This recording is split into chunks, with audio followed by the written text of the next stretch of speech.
कैसे हैं आप सब? आप सभी का आपके अपनी YouTube channel sociology with Sangeeta में मैं संगीता स्वागत करती हूँ। हम लोग यूपी पीजीटी के सिलेबस को कवर कर रहे हैं, साथ ही साथ सोशियोलॉजी के नेट के सिलेबस को भी कवर कर रहे हैं, कुछ बेसिक टर्मिनोलॉजी भी देख रहे हैं और आप लोगों के लिए 2000 प्रीवियस ईयर के क्वेश्चंस का पूरा डिटेल्स एक्सप्लेनेशन का भी सीरीज़ में स्टार्ट कर चुकी हूँ और आज क्लास सेकंड है और हर एक क्लास में हम लोग 15 क्वेश्चंस को पूरे एक्सप्लेनेशन में देखेंगे। तो चलिए क्लास को लेट ना करते हुए स्टार्ट करते हैं। अगर आपको क्लास हेल्पफुल लगे तो प्लीज़ इसे लाइक करें तथा चैनल पर नए हो तो प्लीज़ सब्सक्राइब करें। तो चलिए स्टार्ट करते हैं। और ये जितने 2000 क्वेश्चंस हैं, अगर आप इसे अच्छे प्रकार से कर लेते हैं तो इसी से आपको देखिएगा एग्जाम में आपके क्वेश्चन पूछे जाएंगे।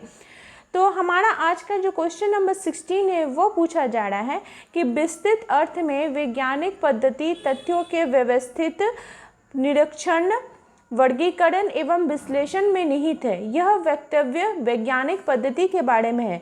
यह कथन किनके द्वारा दिया गया है? आपके 4 ऑप्शन हैं, Karl Pearson, Lundberg, Auguste Comte या जॉनसन।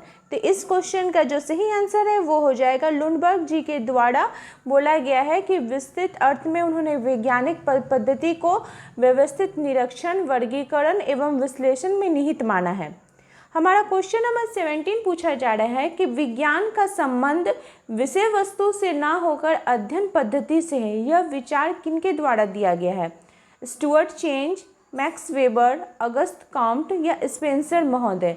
तो इस क्वेश्चन का जो सही आंसर है वो हो जाएगा स्टुअर्ट चेंज ने यह विचार दिया है कि विज्ञान का संबंध विषय वस्तु से न होकर अध्ययन पद्धति से है।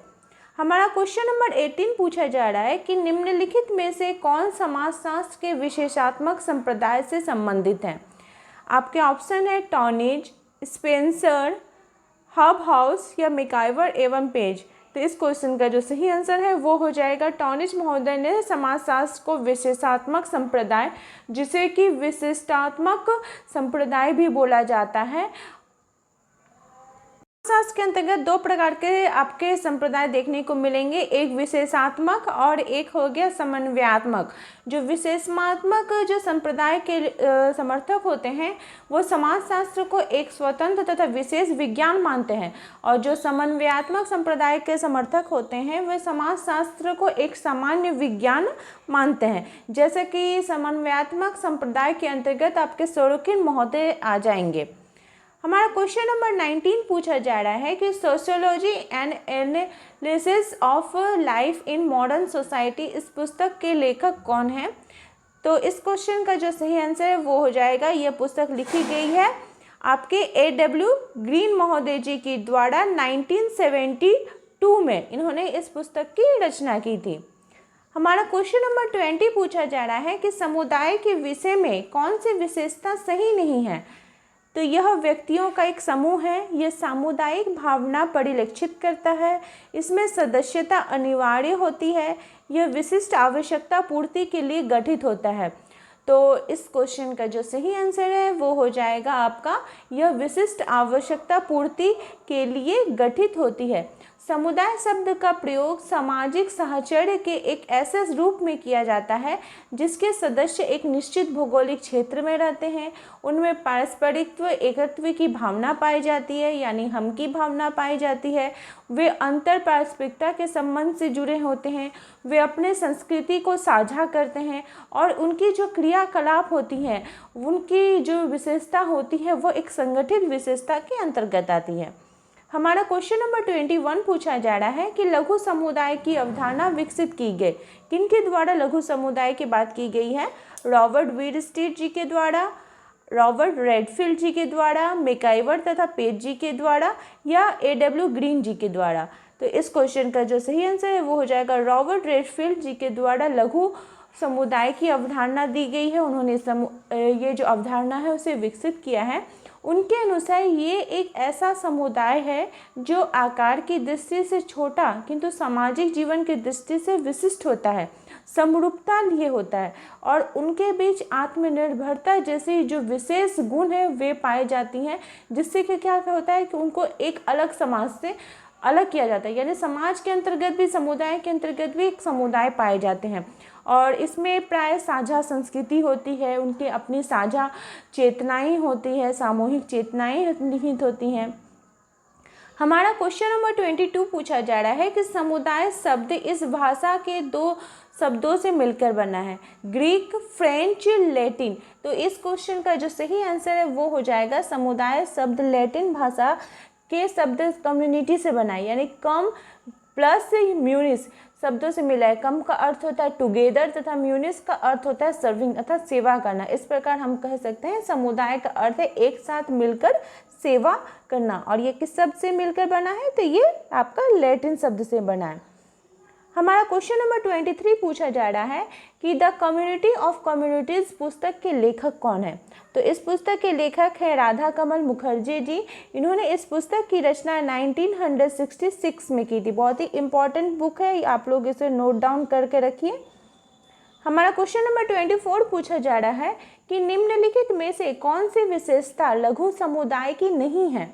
विशिष्टता, सजातीयता, अवस्थिति या आत्मनिर्भरता। तो लघु समुदाय की अवधारणा किनके द्वारा दी गई है, रॉबर्ट रेडफील्ड जी के द्वारा, और उन्होंने इसकी विशेषताएं बताई हैं कि ये लघुता होती है, इसमें विशिष्टता होती है, इसमें समरूपता होती है और आत्मनिर्भरता होती है। तो जो अवस्थिति की बात की है ये इसकी विशेषता नहीं है। हमारा क्वेश्चन नंबर 25 पूछा जा रहा है कि समाजशास्त्र के विषय क्षेत्र से संबंधित कितने संप्रदाय संबंधित हैं। आपके 5, 3, 6, 2।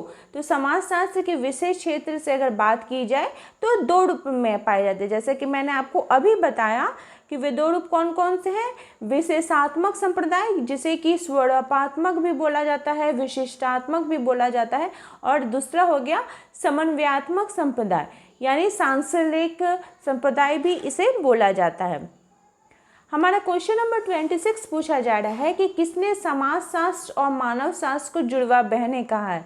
तो ये कथन जो है क्रोबर महोदय जी के द्वारा कहा गया है कि समाजशास्त्र और मानव शास्त्र जो है वो जुड़वा बहनें। बहुत इम्पॉर्टेंट आपका ये कथन है। ये हमारा क्वेश्चन नंबर 28 पूछा जा रहा है कि मैकइवर एवं पेज के अनुसार राज्य है, राज्य क्या है। मैकइवर एवं पेज ने क्या बताया है, तो उन्होंने बताया है कि राज्य क्या है, एक समिति है। उन्होंने बताया कि यह एक ऐसे समूह को समिति कहते हैं जिसकी रचना जानबूझकर किन्हीं विशिष्ट उद्देश्यों या क्रियाओं को पूरा करने के लिए की जाती है। हमारा क्वेश्चन नंबर 29 पूछा जा रहा है कि निम्नलिखित में कौन सी विशेषता आधुनिक औद्योगिक अर्थव्यवस्था की पहचान नहीं है। तो जो वस्तु विनिमय है ये इसकी पहचान नहीं है। वस्तु विनिमय आधुनिक औद्योगिक अर्थव्यवस्था की पहचान नहीं है, यह आदिम अर्थव्यवस्था की विशेषता है। वस्तु विनिमय किसकी विशेषता है, तो यह आदिम अर्थव्यवस्था की विशेषता है। हमारा आज का लास्ट क्वेश्चन है कि समाजशास्त्र के उद्भव में निम्नलिखित में से कौन से कारक उत्तरदायी हैं। औद्योगिक क्रांति, प्रजातंत्र की चाह, उच्च साक्षरता या फ्रांस की क्रांति। तो इस क्वेश्चन का जो सही आंसर है वो हो जाएगा औद्योगिक क्रांति आपका और फ्रांस की क्रांति। ये दोनों ही क्या है, जो है वो समाजशास्त्र के उद्भव में ये महत्वपूर्ण भूमिका अदा करते हैं। तो आई होप आपको आज की क्वेश्चंस हेल्पफुल रहे होंगे। इसी प्रकार से हम लोग 2000 क्वेश्चन की सीरीज को कंप्लीट करेंगे। मेरे चैनल के साथ बने रहने के लिए आप सभी का धन्यवाद।